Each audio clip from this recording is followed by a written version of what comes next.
নমস্কাৰ আপোনালোক সকলোকে আন এটা মোৰ ভিডিঅ'লৈ স্বাগতম জনাইছো আজিৰ যেটো ভিডিঅ' সেই ভিডিঅ'টোত আমি কথা পাতিম কাহৰ বিষয়ে কাহটোৱে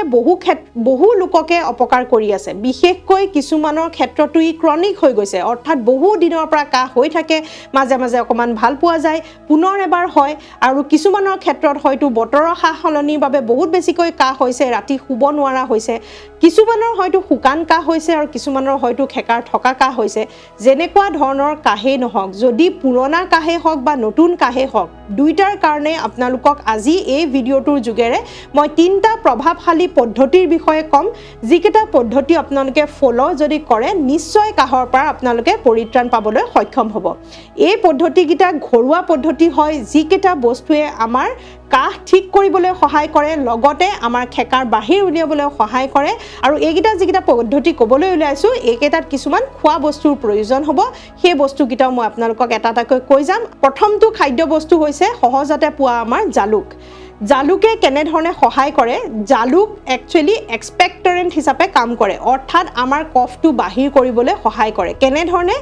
ই আমাৰ যিটো কফ জমা হয় হেতু পাতল কৰিবলৈ সহায় কৰে আৰু লগতে অতি সহজতে পাতল হৈ যোৱাৰ ফলত ই বাহিৰলৈ ওলাই আহে দ্বিতীয়টো খাদ্য বস্তু হৈছে আমাৰ ক'লা নিমখৰো বহুখিনি ভাল গুণ আছে ই এন্টি ইনফ্লামেটৰি হিচাপে কাম কৰে আৰু নিমখে আমাৰ কাহ কমাবলৈ বহু ক্ষেত্ৰত সহায় কৰে আৰু এই ক'লা নিমখে লগতে আমাৰ লাংছখন খুলি পেলাই যাৰ সহায়ত অতি সহজতে ই আমাৰ জমা কফসমূহ সাফা কৰে তৃতীয়টো যেটো খাদ্য বস্তু হেতু হৈছে আজৱাইন যিটোক অসমীয়াত জনিগুটি বুলি কোৱা যায় এই জনিগুটিও কাহৰ বাবে বহুত বেছি ভাল হয় তাৰ পিছৰটো বস্তু হৈছে আমাৰ ইলাইচি আৰু তাৰ পিছত শেষত আটাইতকৈ দৰকাৰী বস্তু হেতু হৈছে আমাৰ আদা এই গুটেইকেইটা বস্তু মিশ্ৰণ আমি ল'ব লাগিব কিমান পৰিমাণে ল'ব লাগিব জালুক আপোনালোকে আঙুলিৰ টিপটোত যিমান উঠে সিমানকণ ল'ব পাৰে ক'লা নিমখো আপোনালোকে দুটা আঙুলিৰ টিপত যিমানখিনি উঠে সিমানখিনি ল'ব পাৰে আজৱাইনৰ বাবে আপোনালোকে আধা চামুচ ল'ব লাগিব আৰু আদা যেটো কৈছো শুকান আদাও ব্যৱহাৰ কৰিব পাৰে বা ফ্ৰেছ আদাও ব্যৱহাৰ কৰিব পাৰে হেতু আপোনালোকৰ লাগিব 1 চামুচ আৰু তাৰ ওপৰত ইলাইচিৰ গুটি অৰ্থাৎ ইলাইচি 4-5টা সাফা কৰি তাৰ পৰা গুটি কেইটা উলিয়াই ল'ব এই গুটি কেইটা বস্তু আপোনালোকে একেলগে অকমান থেতেলিয়াই ল'ব ভালকৈ থেতেলিয়াই লোৱাৰ পিছত ইয়াৰ পৰা অলপ গুৰি বা পেষ্টৰ দৰে হ'ব তাৰ পিছত আটাইতকৈ দৰকাৰী বস্তুটো ব্যৱহাৰ কৰিম হেতু হৈছে আমাৰ গুড় কাহৰ বাবে বহুত ভাল হয় আপোনালোকে শুনিছে চাগে সাৱনপ্ৰাশ বা ইত্যাদি এনেকুৱা ধৰণৰ বস্তুসমূহ যিবোৰ কাহৰ বাবে ব্যৱহাৰ কৰা যায় আয়ুৰ্বেদিক মেডিচিনত তাতো বেছিভাগ গুড় ব্যৱহাৰ কৰা যায় কাহৰ বাবে কাৰণ ইয়াত এনেকুৱা কিছুমান গুণ আছে যি কাহ ঠিক কৰিবলৈ বহু ক্ষেত্ৰত সহায় কৰে এতিয়া সেই গুড়িখিনি বেলেগকৈ থব আৰু অকমান গুড় আপোনালোকে এখন শুকান কেৰাহীত ভাজি ল'ব এতিয়া গুড়টো ভাজোতে কেতিয়াবা কেৰাহীখনত লাগি ধৰিব পাৰে সেইভাবে অকমান পানী দি ল'ব আৰু তাক বেছি দেৰি নাভাজিব নহলে তিতা হৈ যাব জাস্ট অকমান গলিবলৈ আৰম্ভ কৰিলে গেছটো কমাই দিব আৰু এই যিখিনি গুড়া কৰিছিলো আমি ইলাইচি বা আজৱাইনৰ সেই গুটেখিনি গুড়া এই গুড়ত মিক্স কৰি পেলাই পুনৰ এবাৰ 1 মিনিট সময় ভাজি দিব বহুত বেছি ভাজিবৰ প্ৰয়োজন নপৰে নহলে ই তিতা হৈ যাব আৰু তাৰ পিছত তাক কাহি পেলাই এটা সৰু বাটিত গ্লাছৰ বাটিত থৈ দিব পাৰে আৰু এই যেটো সংমিশ্ৰণ বনালে এই গুটেকিটা বস্তুত একচুয়ালি এনেকুৱা কিছুমান খাদ্য আছে যিকিটা খাদ্যই আমাৰ কাহত বহুত সহায় কৰে ইয়াক বেলেগকৈ এটাকৈ খাই থকাতকৈ ইয়াক মিশ্ৰণ হিচাপে খালে আমাৰ কফ ঠিক কৰিবলৈ পুৰণা ক্ৰনিক কাহ ঠিক কৰিবলৈ সহায় কৰে আৰু এই যেটো মিশ্ৰণ আপোনালোকে বনালে ৰাতিপুৱাৰ 1 চামুচ আৰু ৰাতি শুৱাৰ সময়ত 1 চামুচ খালে ই আপোনালোকক গৰম কৰি ৰাখিব আৰু যিখিনি কফ হয় সেইখিনি গলাবলৈ সহায় কৰিব আৰু গলি গলে ই পাতল হৈ গলে সহজতে ই ওলাই আহিব মন কৰিব যেতিয়া ই ওলাবলৈ আৰম্ভ কৰিব সেই কফ কিন্তু যিমান পাৰে উলিয়াই পেলাই দিব কাৰণ যিমান আপোনালোকে ভিতৰত ৰাখি থয় ই হিমানে এলাৰ্জিক ৰিএকশন হৈ গৈ থাকিব এতিয়া হৈ গল আমাৰ প্ৰথমটো খাদ্য পদ্ধতি এতিয়া যাম মই দ্বিতীয়টো পদ্ধতি যিকোনো এটা পদ্ধতি আপোনালোকে যেটো সুবিধা হয় কৰিলে হল দ্বিতীয়টো পদ্ধতিৰ বাবে আমাৰ প্ৰয়োজন হ'ব আদা পান তুলসী আৰু জালুক এই 4টা বস্তু একেলগে আপোনালোকে অলপ পানীত দি পেলাই ভালকৈ উতলাই ল'ব আৰু ইয়াক বইল কৰি পেলাই যেটো ক্লিয়াৰ চাহৰ দৰে প্ৰস্তুত হয় এই চাহটো সেকি লৈ পেলাই আপোনালোকে চাহৰ দৰে খাব পাৰিব ই আপোনালোকৰ পুনৰ এবাৰ একেধৰণে কাম কৰিব, কফ গলাবলৈ সহায় কৰিব, এণ্টি এলাৰ্জিক হিচাপে কাম কৰিব, এণ্টি ইনফ্লামেটৰী হিচাপে কাম কৰিব।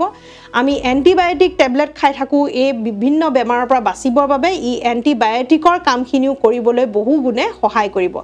এইকেইটা বস্তু আপোনালোকে বইল কৰি পেলাই চাহ হিচাপে দিনটোত 3 কাপকৈ আপোনালোকে খাব পাৰে। এসপ্তাহ 2 সপ্তাহ খালেই আপোনালোকে তাৰ ফল দেখিবলৈ আৰম্ভ কৰিব। প্ৰকৃততে এই দুইটা পদ্ধতিতে আপোনালোকে প্ৰথম দিনাৰ পৰাই কাহখিনি বহুত গুণে ভাল পোৱা আৰম্ভ কৰিব, কিন্তু ইয়াক বন্ধ কৰি নিদিব। কমচে কম এসপ্তাহ কাম কৰিব যাতে ভিতৰৰ গোটেই কফখিনি আমাৰ ওলাই আহে।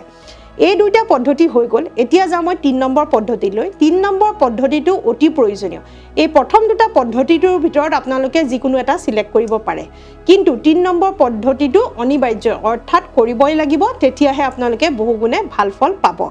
3 নম্বৰ পদ্ধতিটো হৈছে আমাৰ ষ্টিম ইনহেলিং, আৰু ষ্টিম ইনহেলিঙৰ বাবেও আমাৰ এটা বস্তুৰ প্ৰয়োজন পৰিব। মই আগতেও কৈছোঁ কাহৰ বাবে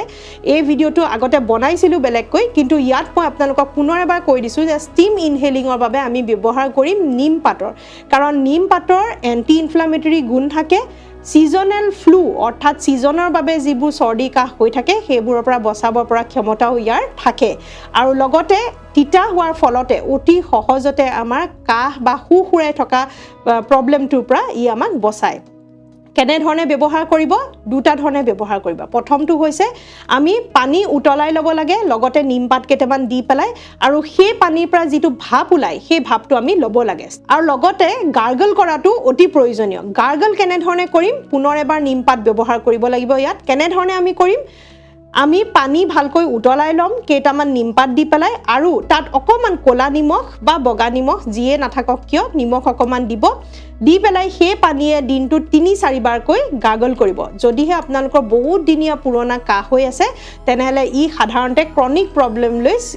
প্ৰব্লেম হোৱাৰ সৃষ্টি হৈছে, অৰ্থাৎ এলাৰ্জিক ৰিয়েকশ্যন হ'ব পাৰে, আৰু সেই এলাৰ্জিটোৱে বাৰে প্ৰতি আপোনালোকক কাহ আনি থাকিব পাৰে। এই এলাৰ্জিৰ পৰা বাচিবৰ বাবে নিমপাতে বহু ক্ষেত্ৰত সহায় কৰিব, আৰু নিমপাতৰ গাৰ্গলে আমাৰ এণ্টি এলাৰ্জিক হিচাপে কাম কৰি পেলাই অতি সহজতে ক্ৰনিক কাহৰ পৰা আমাক বচাব। এই 3টা পদ্ধতি আপোনালোকে নিশ্চয় কৰি চাব বুলি মই আশা ৰাখিলোঁ, আৰু এই পদ্ধতিকেইটা কৰিলে নিশ্চয় পুৰণা কাহ হওক বা নতুন কাহ হওক বহু গুণে আপোনালোকে ৰিলিফ পাবলৈ সক্ষম হ'ব। হয়তো বহু দিনৰ পৰা আমি এই কফ চিৰাপ ইত্যাদি খাই আছোঁ কিন্তু কোনো ধৰণৰ কাম কৰা নাই, তেনেহ'লে তাৰ লগতে ঘৰুৱা পদ্ধতিটো ফ'ল' কৰিবলৈ চেষ্টা কৰিব। আন এটা দৰকাৰী কথা কাহৰ বিষয়ে কথা পাতোঁতে মই ক'বলৈ ওলাইছোঁ যে এই ক্ৰনিক কাহটো কিয় হৈ গৈছে, ইমান দীঘলীয়া পুৰণাভাৱে কাহটো কিয় থাকি গৈছে। কেইবাটাও কাৰণ হ'ব পাৰে, সেই কাৰণকেইটাৰ প্ৰতিও আপোনালোকে গুৰুত্ব দিব। প্ৰথমটো হৈছে চাইনাছৰ প্ৰব্লেম যদি আছে, অৰ্থাৎ চাইনাচাইটিছ যদি আপোনালোকৰ আছে, খুব বেছিকৈ মূৰ কামুৰণি এইবোৰ জাম হৈ থকাৰ নিচিনা লাগে, তেনে ক্ষেত্ৰতো এই যিবোৰ চিক্ৰিশ্যন বা জাম থাকে, এই জামবোৰ সাধাৰণতে আমাৰ ডিঙিৰ লগত আমাৰ কানেক্টেড থাকে, আৰু সেইবাবে যেতিয়া এই চাইনাছবোৰ ব্লক হৈ থাকে আৰু ই ড্ৰেইন হ'বলৈ আৰম্ভ কৰে, তেতিয়া এই ডিঙিত গৈ পেলাই ই ইৰিটেশ্যন কৰিব পাৰে, আৰু তাৰ বাবে বহুত দীঘলীয়াভাৱে ক্ৰনিক কাহে অপকাৰ কৰিব পাৰে। সেইবাবে চাইনাচাইটিছ যদি আছে তাৰ ট্ৰিটমেণ্ট লোৱাটো প্ৰয়োজনীয়। মোৰ ভিডিঅ' পাব, আপোনালোকে চাব পাৰিব, আৰু ষ্টিম ইনহেলেশ্যনেও আপোনালোকৰ চাইনাছখিনি ক্লিয়াৰ কৰাত বহু ক্ষেত্ৰত সহায় কৰিব। দ্বিতীয়টো কাৰণ হ'ব পাৰে যে ঠাণ্ডাৰ প্ৰতি আপোনালোকৰ এলাৰ্জি থাকিব পাৰে, অৰ্থাৎ অকণমান ঠাণ্ডা পালেই হয়তো আপোনালোকৰ ডিঙিটো সুকুৰাই থাকিব পাৰে। বিশেষকৈ ফেনৰ বতাহত শোৱা বা খুব বেছি বতাহ লগোৱা ক্ষেত্ৰত আমাৰ আপাৰ ৰেছপিৰেটৰী ট্ৰেকটো শুকাই যাব পাৰে, আৰু লগতে ই যিহেতু এই ঠাণ্ডাৰ প্ৰতি এলাৰ্জি থাকে, কিছুমানৰ ফেৰেঞ্জাইটিছৰ প্ৰব্লেম থাকে, তেওঁলোকৰো এই কাহৰ প্ৰব্লেমটোৱে বহু গুণে অপকাৰ কৰি থকা দেখিবলৈ পোৱা যায়। এই ঠাণ্ডাৰ পৰা যদি বাচিব বিচাৰিছে তেনেহ'লে ৰেগুলাৰলি ডেইলি আপোনালোকে প্ৰত্যেক 1 ঘণ্টাত যিমানটো সহ্য কৰিব পাৰে গৰম পানী খাবলৈ চেষ্টা কৰিব। ই আমাৰ খেকাৰসমূহ বা স্পুটামসমূহ ঢিলা কৰি তুলিব, পাতল কৰি তুলিব, আৰু লগতে ডিঙিটো ঠিক কৰি ৰাখিব। 3 নম্বৰ কাৰণটো হ'ব পাৰে আমাৰ নাক ঘুৰঘুৰণি। যিসকলৰ নাক ঘুৰঘুৰণিৰ প্ৰব্লেম আছে, স্নৰিঙৰ প্ৰব্লেম আছে, তেওঁলোকৰ সাধাৰণতে ৰাতি কি হৈ যায়, মুখখন মেল খাই যায়, আৰু তাৰ ফলত আপাৰ ৰেছপিৰেটৰী ট্ৰেকটো খুব বেছিকৈ শুকাই যায়। শুকাই গ'লেই ই আমাৰ ইৰিটেশ্যন লেভেল বঢ়াই দিয়ে। সেইবাবে যিসকলৰ নাক ঘুৰঘুৰণি হৈ থাকে তেওঁলোকৰ বাবেও গাৰ্গলিং কৰাটো প্ৰয়োজনীয়, আৰু যথেষ্ট পৰিমাণে গৰম পানী খোৱাটো প্ৰয়োজনীয়। এনেধৰণে কৰিলে এই আপাৰ ৰেছপিৰেটৰী ইৰিটেশ্যন লেভেলটো কমি আহিব। এই 3টাৰ প্ৰতিও আপোনালোকে গুৰুত্ব দিব লাগিব যদি আপোনালোকৰ ক্ৰনিক কাহ আছে। আশা কৰোঁ ভিডিঅ'টোৱে আপোনালোকক সহায় কৰিলে আৰু বহুতকে সহায় কৰিব যদিহে আপোনালোকে শ্বেয়াৰ কৰে এনেকুৱা ভিডিঅ' পাই থাকিবলৈ চেনেলটো ছাবস্ক্ৰাইব কৰি থ'ব আৰু নতুন এটা ভিডিঅ'ৰ যোগেৰে লগ পোৱাৰ প্ৰতিশ্ৰুতিৰে আজিলৈ সামৰো নমস্কাৰ